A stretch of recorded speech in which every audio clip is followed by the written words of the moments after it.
In today's video, I'm going to teach you how to add a PDF in Notion. This is a really simple process once you've seen it done, and by the end of this walkthrough, you'll be able to quickly bring any PDF into your Notion workspace so you can reference it, share it, and keep it organized with the rest of your notes and projects. First, make sure you have Notion open on your computer and that you're signed in to your workspace. Navigate to the specific Notion page where you want your PDF to appear. This could be a notes page, a project dashboard, a database entry, or even a brand new blank page. Take a moment to scroll to the exact spot where you'd like the PDF block to live, because that's where it will be inserted.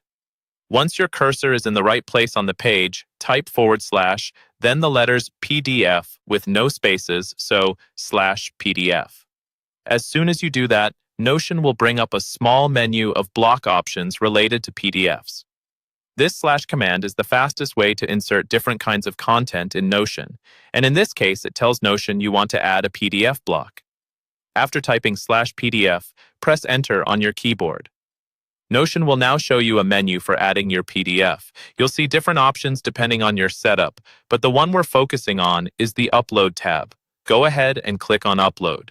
This tells Notion that you want to add a PDF file directly from your computer rather than linking to a file somewhere else on the internet. As soon as you click Upload, a file browser window will open. Here, navigate through your folders and find the PDF you want to add. It might be in your Downloads folder, your desktop, or a dedicated Documents folder. Take a second to confirm you're choosing the correct file, especially if you have multiple versions with similar names. When you found the right PDF, click on it once to select it, and then click the Open button in that same window. Notion will start uploading the file to your page. Depending on the size of the PDF and your internet connection, this might take a moment. When it finishes, you'll see the PDF embedded directly on your Notion page, ready to scroll through, open in a larger view, or move around just like any other block in Notion.